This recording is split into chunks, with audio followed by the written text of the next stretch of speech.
Excuse me. I just want to say something about the celebration of faculty careers, which is what this seminar is about today. Now, this was derived from two actions of the strategic plan, the Faculty of 2020, with its focus on professional development at all stages, and the alignment of criteria and procedures for hiring and promotion and tenure with the evolving scope of the college and its leadership values. So from this, a desire was expressed for a review post-promotion to the rank of full professor that would feature the accomplishments of the faculty and provide an opportunity to plan for the next phases of the faculty member's career. Thus, full professors at least 7 years past promotion present colloquia on their achievements and plans to their peers, which is followed by a planning discussion with their dean and heads. This program was piloted successfully in spring of 2013 with full implementation in the 2013-14 academic year. Our speaker for today is Dr. J.P. Gore. He is the Riley University Chair Professor of Engineering in the School of Mechanical Engineering. He received his Bachelor's of Engineering from the University of Pune in 1978, his MS and PhD from Penn State in 1982 and 1986, respectively, and his postdoctoral certificate from the University of Michigan in 1987. Dr. Gore joined Purdue University in 1991 as an associate professor. As a matter of fact, he moved here from the University of Maryland, and he was such a great professor, I actually moved from the University of Maryland also in 2002. And he became a full professor in 1994 and was named the Riley Chair Professor in 2001. So as you can see, his career has just skyrocketed. I guess he had a combustible career. So today I present to you Professor Jay Gore, who will give us, as Paul Harvey would say, do you remember Paul Harvey? He would say what? And now the rest of the story. So Jay.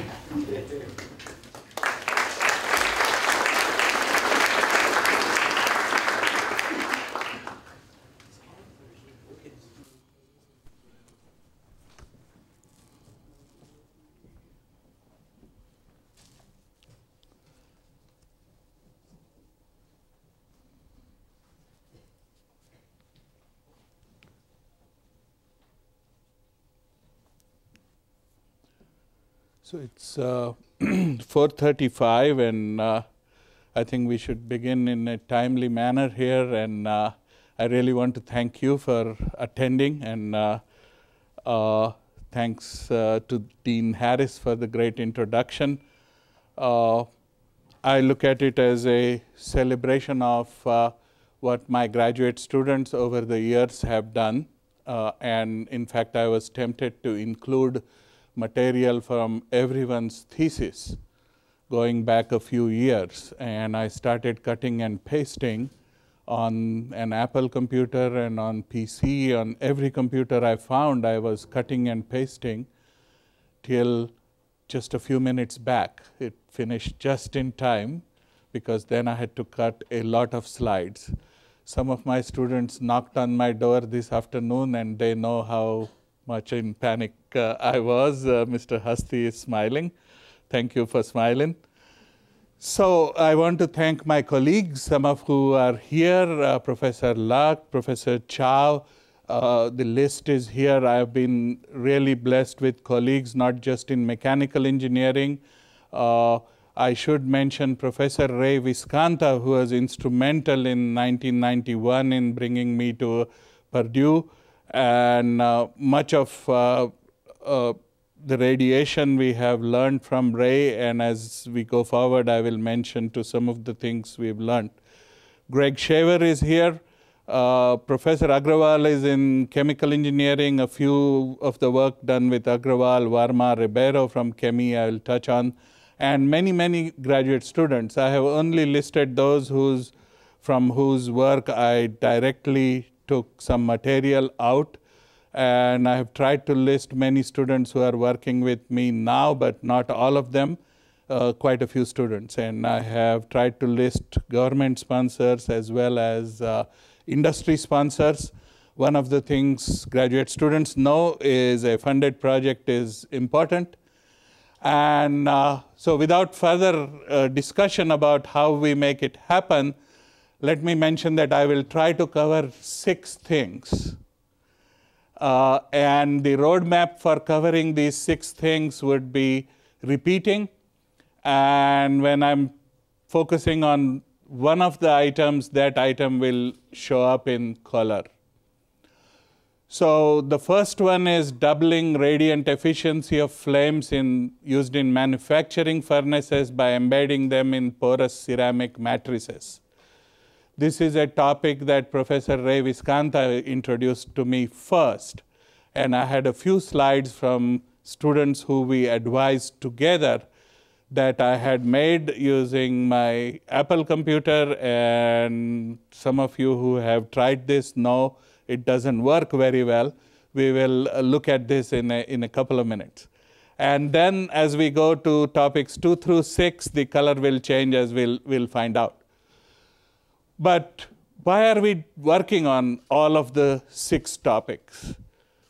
I have given sort of a provocative title to this presentation saying, is combustion sustainable? Let me say up front that we don't have an alternative. If you find one from the audience, you will be really making a big, big, big difference to the world. But till someone from this audience or someone from the growing world population of 8 billion plus people try and find a solution, we have to use combustion. And not only that, as years go forward, this is projected to 2035, our needs keep growing. And our needs in certain continents that have not been demanding energy as much as they were demanding energy keep growing. And so not only is combustion sustainable, we need to sustain it somehow, we need to find renewable sources. So one point that you want to make, since this is a course lecture, it's not either or between renewable energy and combustion. We need both. So 30 to 40% energy demand has to be satisfied.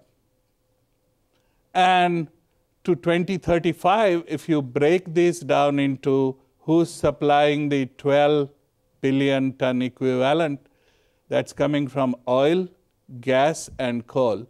And by the way, this was made before the so-called fracking revolution happened, and this may have actually turned moving further up as we go to 2035. We don't know. Can it displace renewable? I really hope not, based on my bias towards sustainability. We will talk more about it if you really ask the question. But before that, let me go back all the way. And Professor Viscanta is here.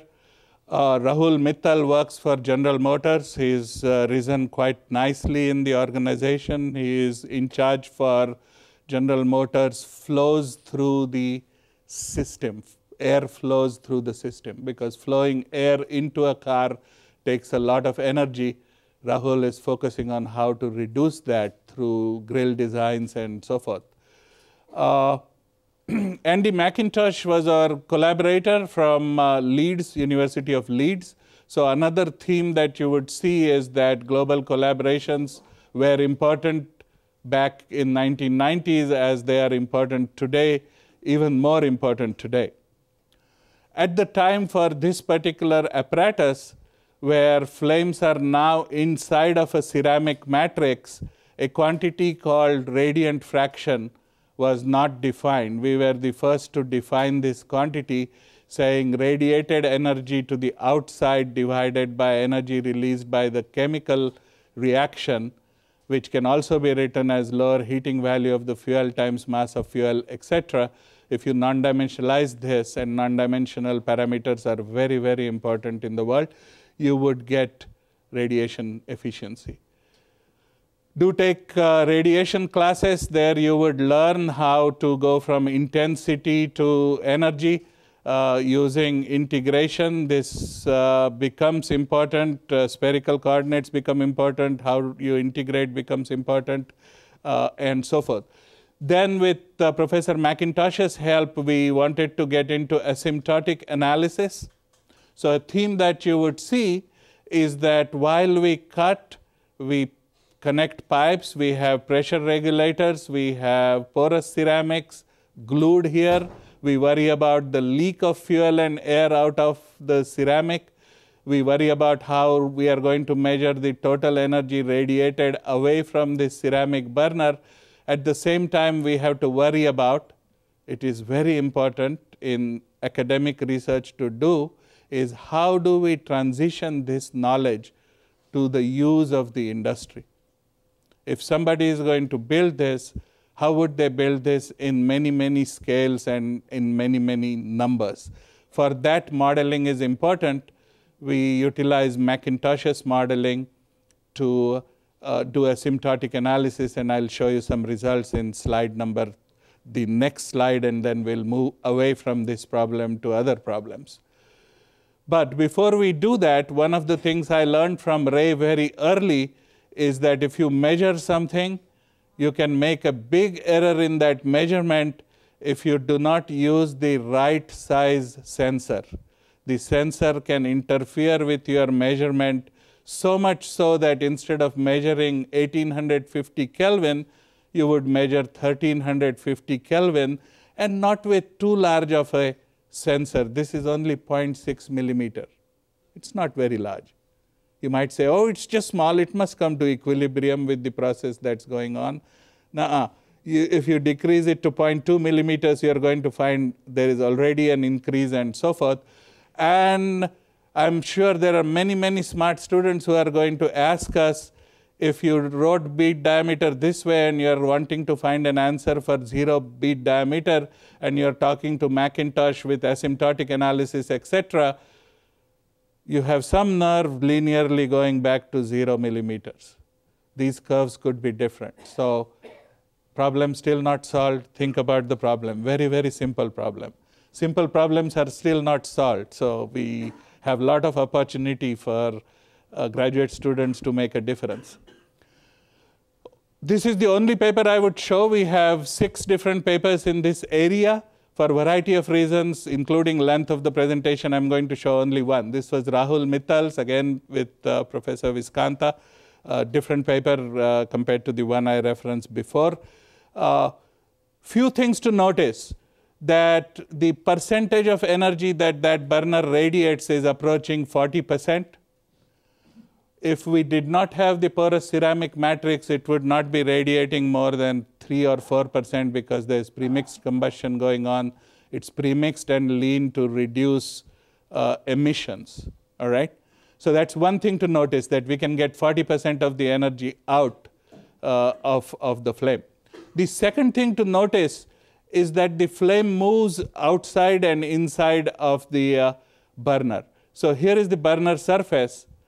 If you don't provide sufficient energy, then the flame cannot heat up the burner body, the flame cannot heat up the ceramic, and the flame must stay near the surface as it does. If you start providing more energy, the flame will want to go inside the ceramic, porous ceramic matrix, and you would wonder what's going to happen to the reaction zone as it goes in and starts losing energy. But just as you start wondering, at a certain firing rate, it comes back out again. and then it goes back in again.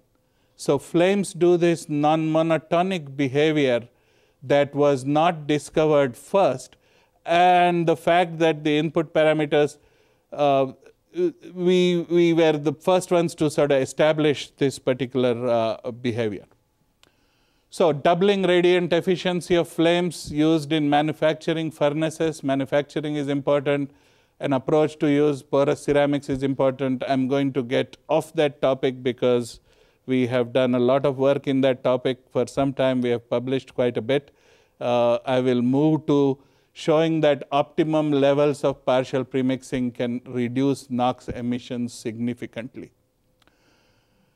You are all graduate students. I would say Nelson Zahn came to my group and was looking for a project. And I had not thought about too many projects. I did not have a project to support him. I told Nelson that what he can try is take a burner that we have in the laboratory. It's a diffusion flame burner shown here. Fuel comes in the middle. There's air from the surroundings, and this burns very nicely. I said to Nelson, why don't you start adding air to the central tube and see what happens? More than a dozen theses at Purdue and more than 200 theses worldwide have come about since Nelson Zahn's work that focus on something called partially premixed combustion. The industry picked up this and gave it their own name, as they should and they would and they want to. Everybody wants to give a process their name. Rich quench lean is something you may have heard. Staged combustion, Professor Mongia is not here, but GE picked this up and they call it staged combustion. RQL was a Pratt & Whitney pickup. Lean direct injection for land-based turbines is a General Electric pickup. We have a new project in lean direct injection that we could talk about. So the problem of NOx is not solved yet. The problem of LDI instability is not solved yet. Many, many other names have been given to this particular mode of combustion. But here is the price figure that Nelson found. This has become, I call this the price figure. What's plotted on the x-axis is the equivalence ratio. We cut this axis here because diffusion flame has infinite equivalence ratio. If you keep adding air, you jump away from the infinity very quickly because you're adding air into the fuel stream, and nothing happens for a little while as far as the NOx emission is concerned. Nothing happens for a little while as far as carbon monoxide emission is concerned. Nothing happens for a little while, maybe a little bit. Hydrocarbon decreases because hydrocarbon starts to react with the oxygen that's coming with it. And people expected, oh, this will just keep going, and at stoichiometric we will get the peak, and then on the lean side we will start dropping. That was the expectation of the curve. Never believe the expectation, because if you do experiment, you will find out that this happens. Computations did not predict this upfront. Experiment showed that there is actually an optimum equivalence ratio at which there is minimum NOx. When we were doing this, there was an ozone hole on Chile, and many, many people were scheduled or were threatened by skin cancer. It was very important to reduce NOx. So Nelson not only stopped there, but he did detailed measurements of how this flame looked in terms of variety of species, temperature, etc. For want of time, I will move. This has been published. But what I would say is it's not sufficient to measure just major species. You need to measure minor species actually. This is acetylene. This is C2H6. And so very careful, very small glass probe, 1/10 of a millimeter hole in the glass probe that from time to time clogs. Nelson was careful enough to do these measurements and help reach conclusions that the reviewers allowed us to say the existence of the optimum equivalence ratio is reported for the first time. It has never been challenged, that particular statement, so far. However, the reviewers would let us publish this only if we added to the author's knowledge. It's okay to be humble and admit to the reviewers if they are going to publish your paper, because it's not if you are able to say, yeah, we did it first and the reviewers must admit. It's important to get the work out so that the other 200 individuals can do this and confirm or deny. So, things about combustion: it can burn yellow, it can always burn blue, and it's neither yellow nor blue that's pretty. What's pretty is what makes the lowest NOx, and it's somewhere between blue and yellow.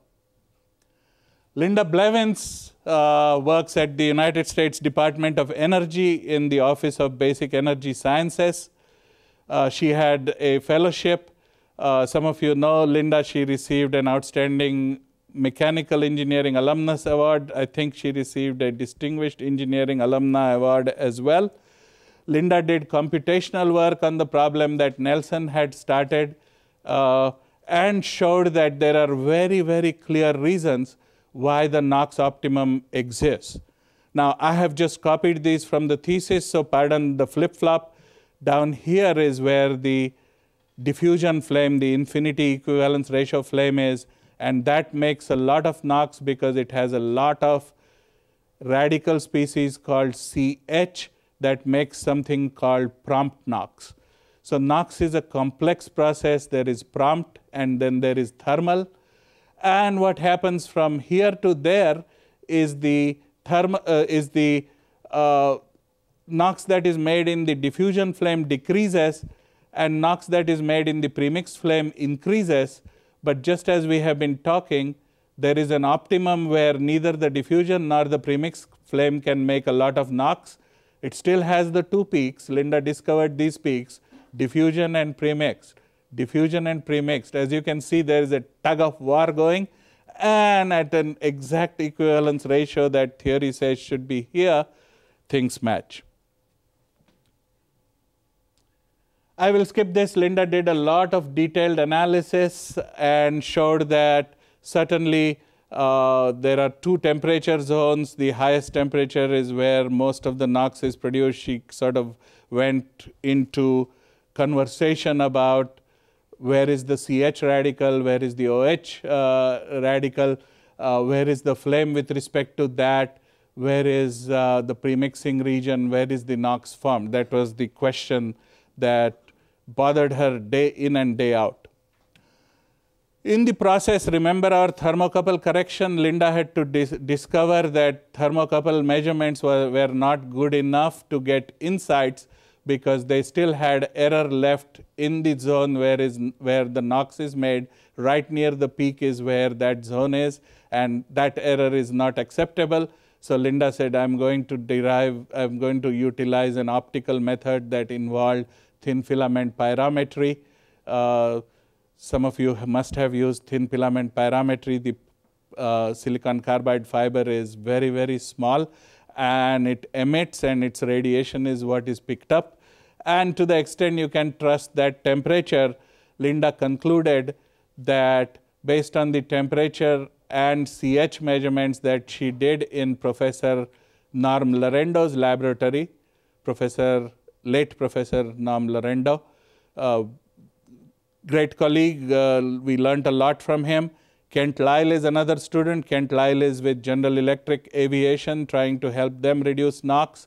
Mike Renfro is a professor at University of Connecticut.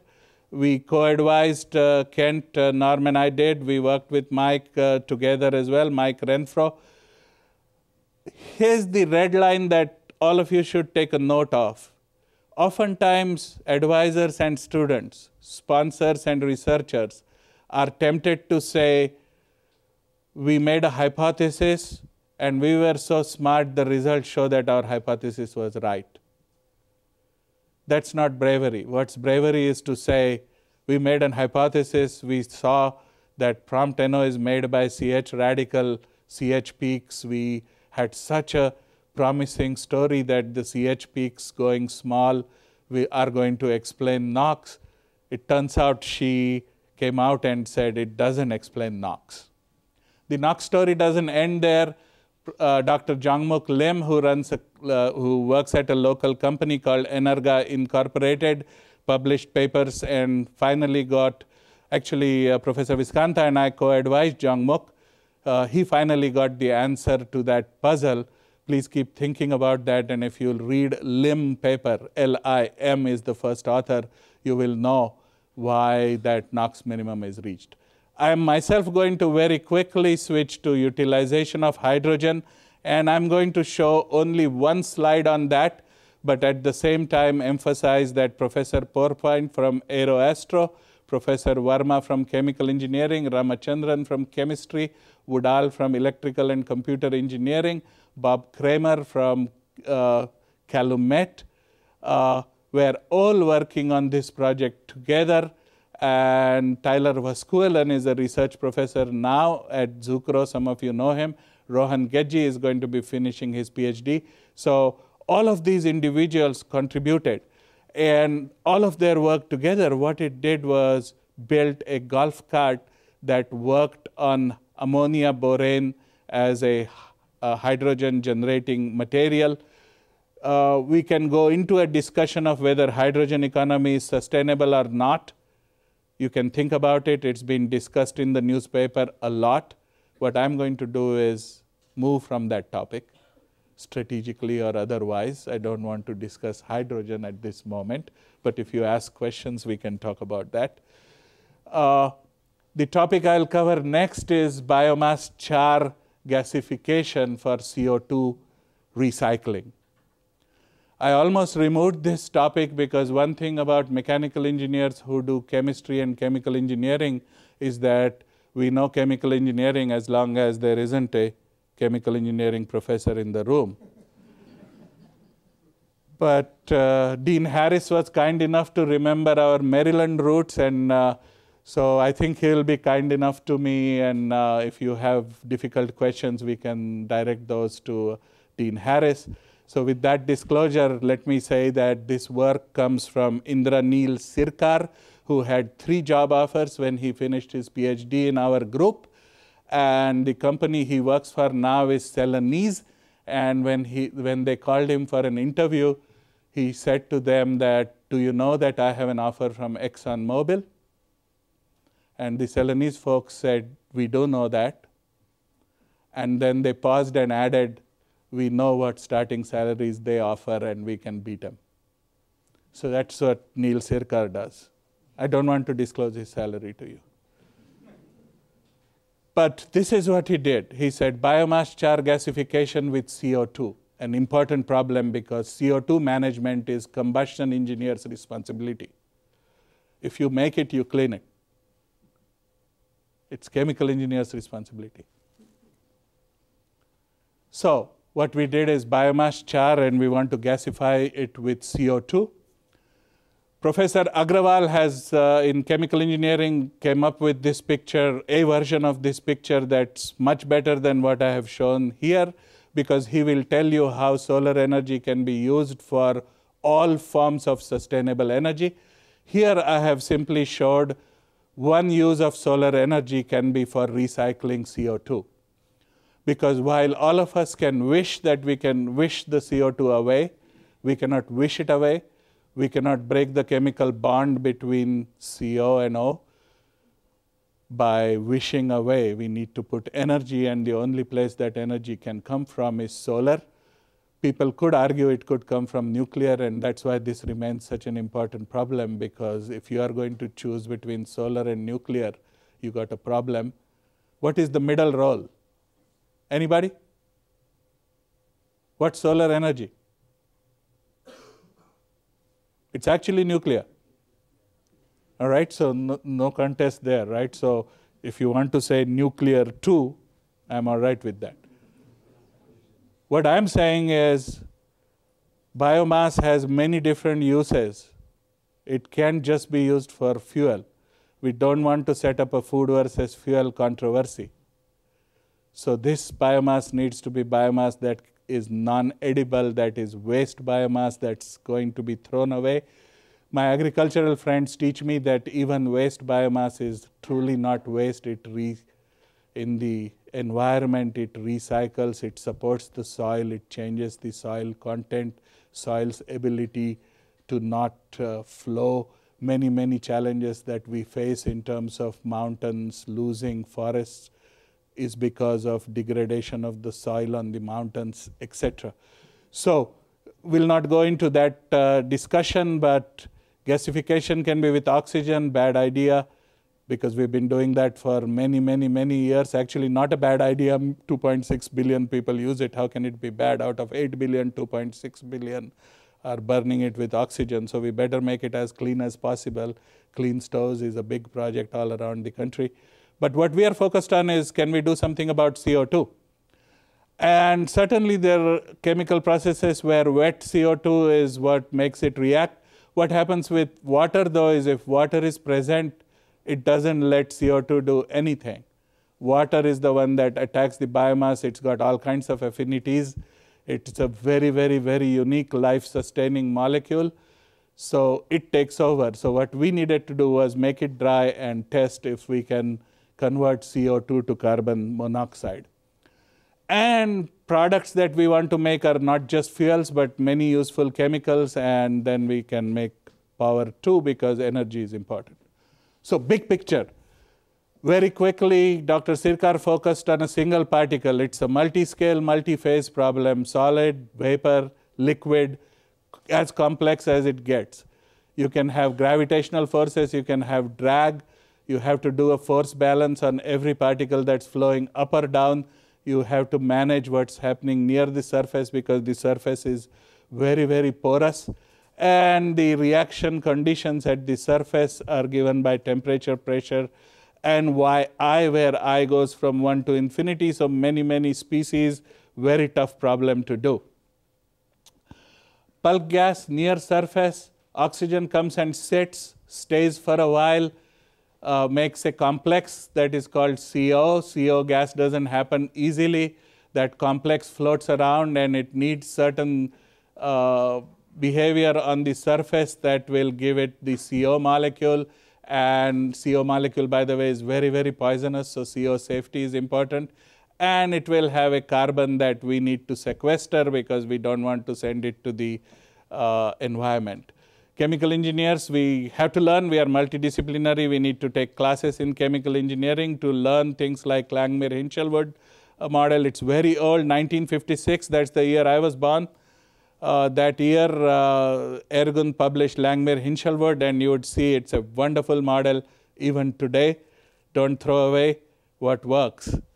So what Neil did is, literature review is very important. If you do Google Science, or if you do a Community of Science database, you will find that in 2014, biomass gasification, if you put that as a keyword, key phrase, every month there are 3, 4, 5 papers showing up. And everybody has a process that is better than the previous paper's process.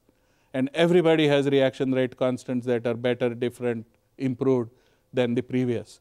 So we don't want to be biased towards that, because we want to be focused on what is important, which is what are we going to do with the CO2. So we want to measure it ourselves. We want to look for small effects that exist. And then finally, we want to utilize catalysts to reduce the temperature at which we can make the CO2 conversion occur, because that's going to happen somewhere. So I think Rohan may not be here, but Rohan had a great role in making steam here using hydrogen and oxygen. NASA technology, Dr. Bill Anderson brought it to our attention. We can make steam, hydrogen, oxygen, so hydrogen economy comes back. Steam goes in, coal or biomass go in this manner. They too react to make, to teach us how to recycle. We built a reactor in the laboratory that consumes a lot of electrical power. Our goal was to maintain isothermal conditions so that we could understand the reaction rate constants. Not only that, we wanted to make zones like the 4 zones shown here, so that we can measure it here and compare it with there. And we wanted to make one zone that has optical access to work with Professor Lucht and do tunable diode laser absorption spectroscopy. So we tried this very, very hard reactor to work with, very, very tough. They had to compromise, and from a continuous flow reactor, they had to make a fixed bed reactor. If you have tried to flow biomass, you know there can be a problem. Biomass sticks. Biomass is tough to flow. So if you are an engineer building process units, you better know how to move biomass around, and we can have a separate discussion on that. By the way, a SURF student published a great paper in the Jaipur on that particular topic. I will not digress towards SURF and Jaipur, Journal of Purdue Undergraduate Research. If someone does not know, please get to know Jaipur, and do advise those undergraduate students in your laboratory well so they can publish in Jaipur. Back to our fixed bed reactor, capable of handling variety of reactors, radiant heaters, maintain isothermal condition. A model that Dr. Sircar built explains how we can extract reaction rate constants. Sorry for flipping through three quick slides there. I'm really wanting to get to some fun videos to show you. This paper was just published in Fuel. Fuel has a high impact factor, 2014 publication. So Dean Harris, we are publishing right now, and in high impact factor journals. Dr. Sircar, who we referred to before, is the first author on this. Anup Sane works for a company called Air Products, and Anup's boss called me and said, you know, Rakesh Agrawal used to work for us, and it's great to see someone who was co-advised in their research to come join. So Anup has a great future, I think, and keep in touch with these guys because Purdue alumni network is really great. So that's 2014. And what we showed there was that we can measure char conversion rates for large char particles, and they match with small char particles. So that helps us. Nth order and Hinchelwood kinetic models give us good results. By the way, that's biomass. That's how it looks like when you make char out of it. We heat it to 1100 Kelvin with nitrogen. We don't want it to start oxidizing or reducing CO2 before we are ready to measure. We measured in a 3 millimeter, 1 millimeter, 1 millimeter particle. One of the significant battles we had with reviewers was, is this a small enough particle? And we were able to show them that at least the 1 millimeter cross section is a small enough particle. We have to measure many things like porosity, like BET surface area. Look up what BET means. We have to measure micropore volume in centimeter cube per gram, total pore volume, and average pore diameter in nanometers, 0.97 nanometer pore. Small, small, small pore, but still active. So they did measurements. The measurements involved carbon monoxide, and the measurement showed that as time goes by, carbon monoxide concentration decreases, but it started out very high. So multi-time scale problem, 3 different pressures, 1 atmosphere, 5 atmosphere, 10 atmospheres. Later on, you would see that 5 and 10, between them, there is an optimum. But back to the what's going on, how come CO builds so early in the process?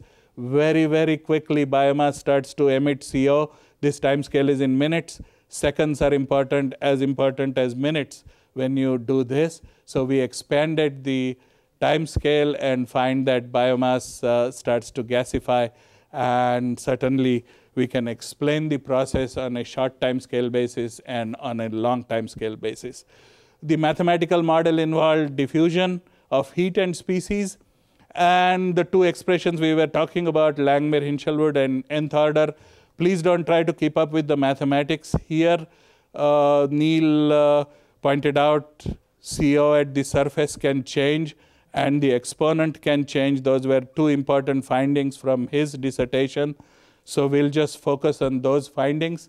He used a computational method that utilized quality of fit to fit conversion histories because there's great variability in biomass. Therefore, we must use statistical methods to, excuse me, statistical methods to find the parameters for the reaction rate model. So the reaction rate order n is plotted here as a function of temperature. Everybody used a constant reaction rate order before this paper, and some used 0.3 and others used 1.2. If there is a factor of 4 variation, biomass gasification is not going to be sustainable because we can't design reactors with a factor of 4 variation in the very fundamental reaction order type constants. And as we mentioned, we have to keep up with the references. Reference number 118. So Neil's thesis has lots and lots and lots of references, lots and lots and lots of different types of biomass, but he validated that in the literature, it's not just our experiments, the exponent n varies by a factor of 4. CO concentration, couple of things to note here, that if you have high temperature, the CO concentration is low. If you have low concentration, the surface CO concentration is high, because what's going on? At low temperature, it can't react with the biomass. So it just stays there. It diffuses to the surface and stays there. If the temperature is high enough, it diffuses to the surface, reacts, and therefore the concentration is low. And this is a logarithmic scale multiplied by 10 to the minus 3.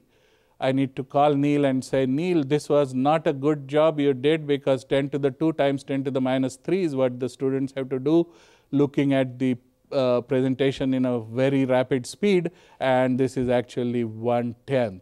So concentration did not go to 100. It cannot go to 100, must be less than 1. Mole fraction less than 1 is a basic requirement for ME 300 and ME 525. All right. So computed conversion histories, fantastic match except for certain locations where the rates or conversion is very low anyway. But in the high conversion regions, fantastic match. Another thing to notice, if you are a mechanical engineer keeping track of this, particularly if you are a management major, you should keep track of this, is that between 5 and 10 atmospheres, there isn't a huge difference. So you would rather build 5 rather than 10 and get the conversion that the 5 will give you. The other thing you know is that the high temperature gasification is not sustainable. So Neil has done some preliminary work, and work continues in our group to try and do gasification at low CO2 recycling.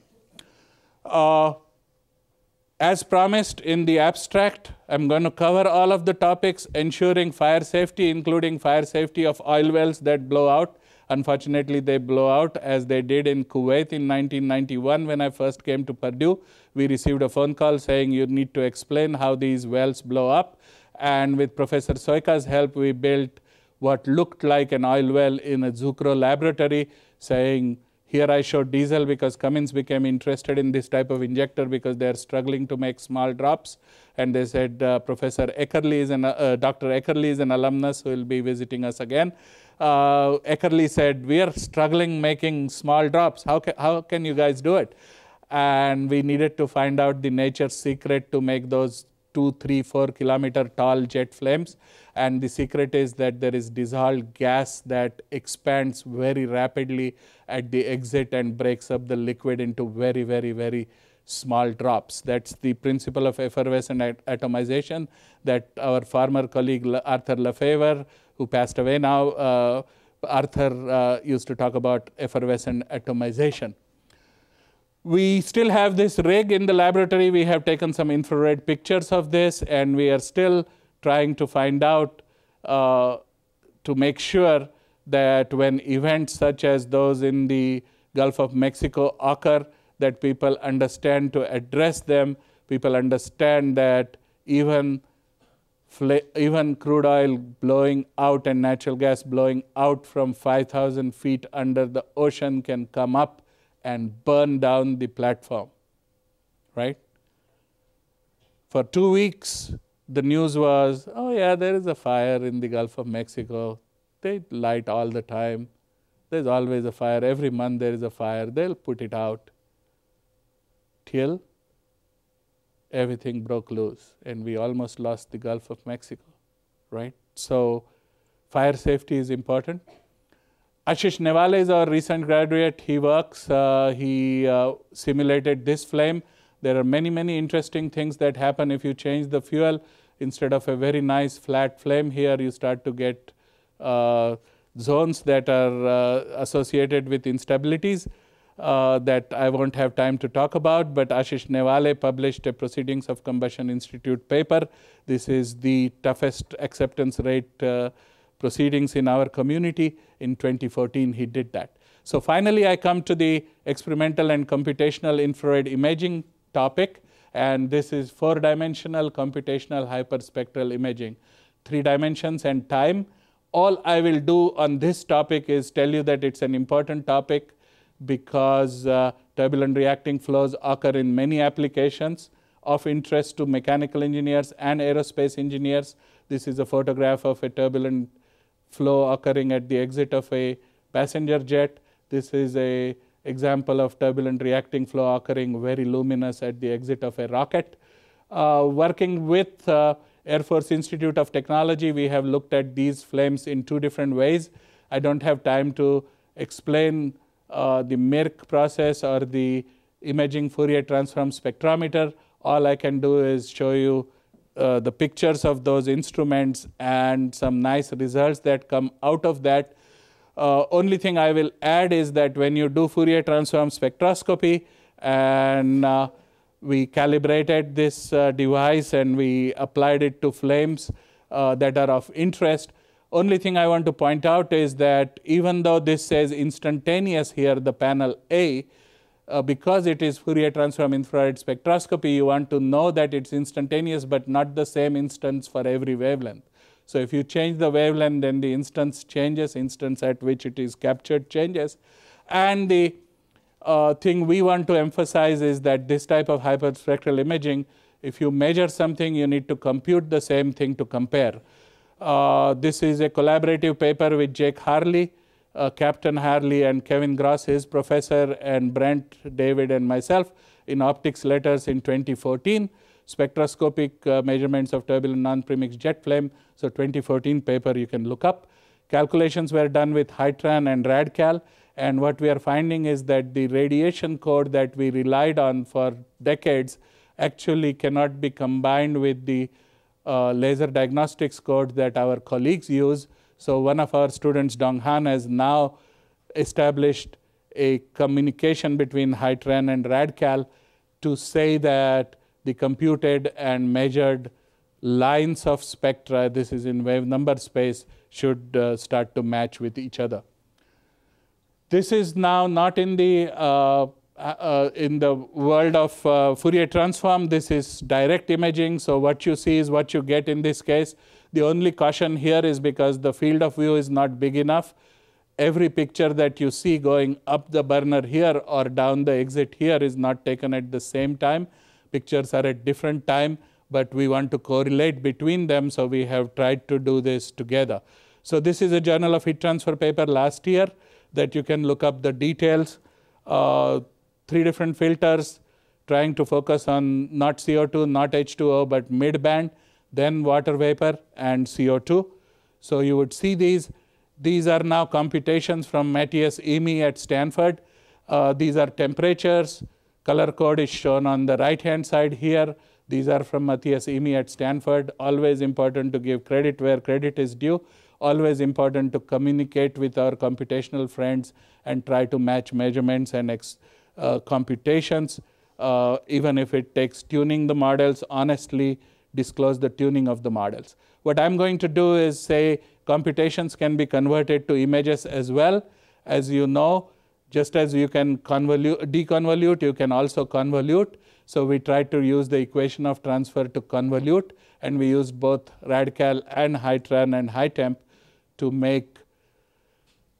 I should have covered this and asked you to guess which one is which. On the left-hand side is measured, on the right-hand side is computed. And the good news is there is lots of similarity.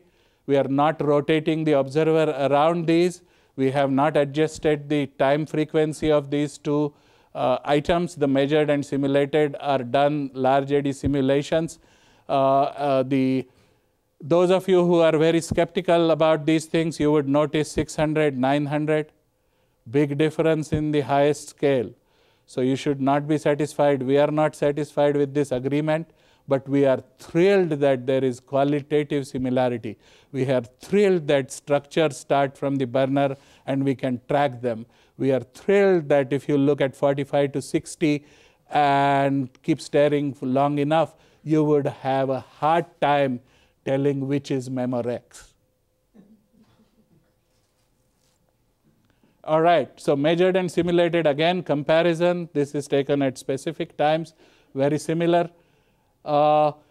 Let me spend just one moment here because the modeling can be adiabatic, can be with radiation, and can be with radiation and buoyancy. Even though this flame is not strongly radiating, what you would see is that if you include radiation, very, very clearly the mean as well as transient profiles change. They are different. The lengths change by 20 diameters. There is no excuse for not including radiation if you are claiming that you're doing an accurate calculation. If you are approximating, disclose you're approximating, and then your results are within that approximation. So what we are going to see is now videos that say the observer is fixed, how does this look to them? Or the observer is rotating around this plume for whatever reason they want to rotate around and see how things look, because maybe they want to diagnose this. So 0 degrees on the left-hand side, 90 degrees on the right-hand side, multiple observer angles, you see the video. Now what you would see in the third video is us rotating. So notice at the further up there is 0 to 100, 0 to 360 degrees rotation, and the 0 and the 90 here is the same as the 0 and the 90 there. So with the audacity that I have developed, because ITAP is so great and all 3 videos work at a time, we got great facilities here at Purdue, guys. Utilize them. All 3 work. And those of you who are paying close attention, see if you can capture 90 here and 90 here matching with each other, because they should. And if you are the kind who want frozen views, here are the frozen views at different angles. And then we do comparison. This is where bad news starts. We do quantitative comparison and find that that factor of 1.5 that we had, in spite of taking care of radiation and buoyancy, it does not come back. And there are multiple reasons for that, 4 different reasons. So one of the lessons that we have learned is that for any observation, there can be multiple reasons, and engineers need to account for all of them so that things improve. If there are 25% errors in 4 different things, don't say that just 25% errors, so we are going to give up on the problem, because the errors add up and now there are 100% errors. So work on fixing this. Some of you have used our IR technology in Professor Sun's laboratory, hypergolic ignition of MMH and RIFNA. You have used this. Dambach is now back here at Purdue. Combustion instabilities in a bluff body stabilized turbulent premixed flame. This has great applications. Rankin published it in Journal of Propulsion and Power in 2013. This is a pulse detonation engine. So detonations happen very, very fast.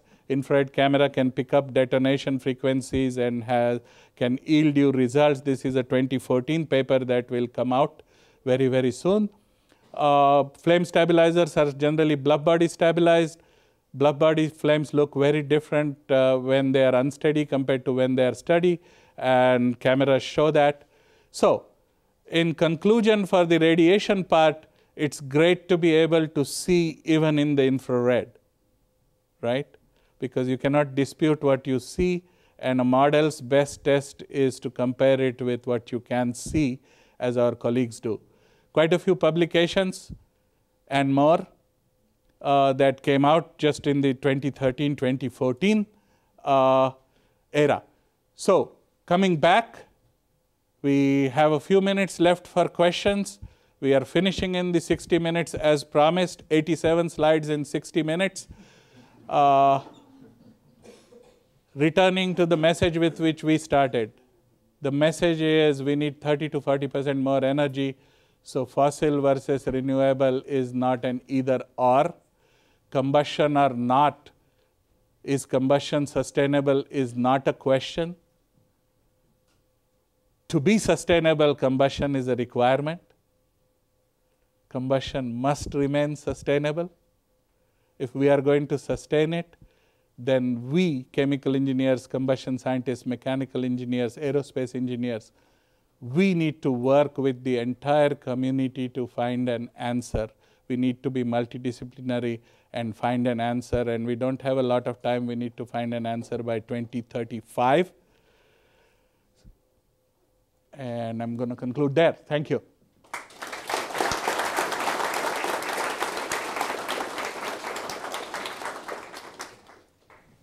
So we have time for a few questions.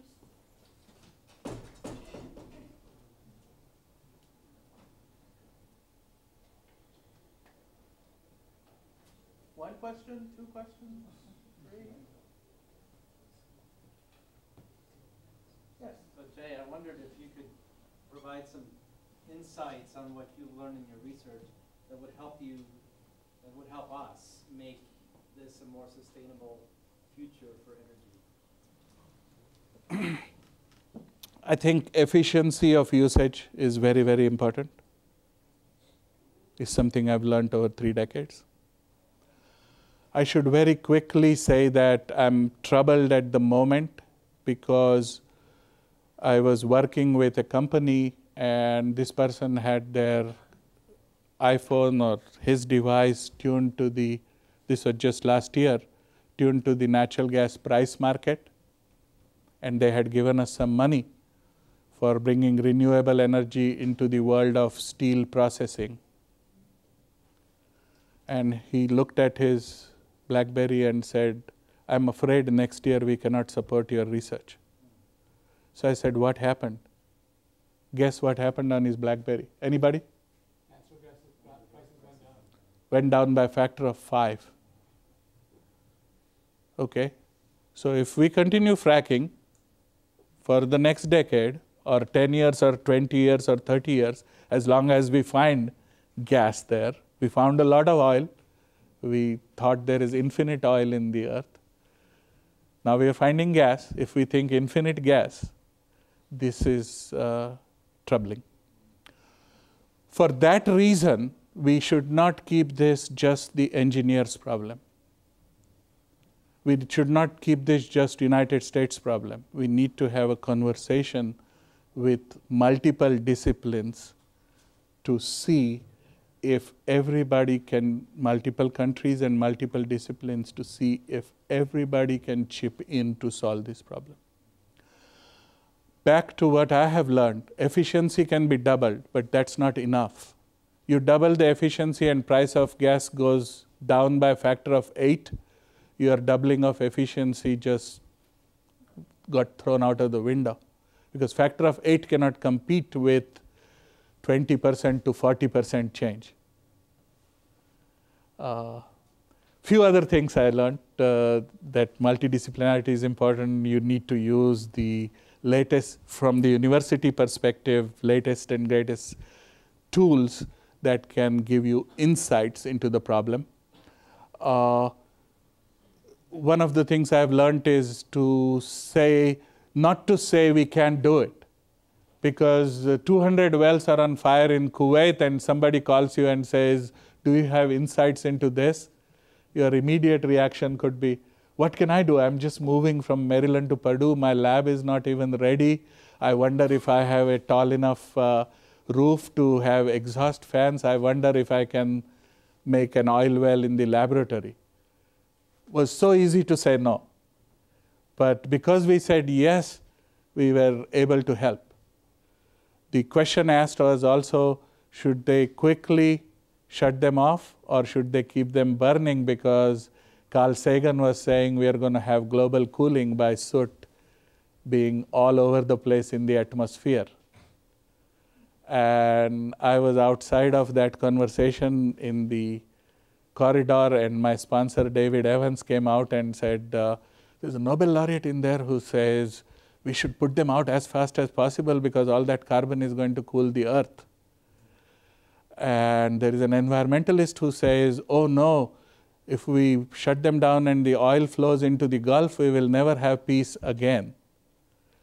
Do a what if to if that oil had flowed into the other Gulf, not the Gulf of Mexico. So quite a few lessons learned. Dean Harris, thank you. And we want to thank you for an excellent seminar.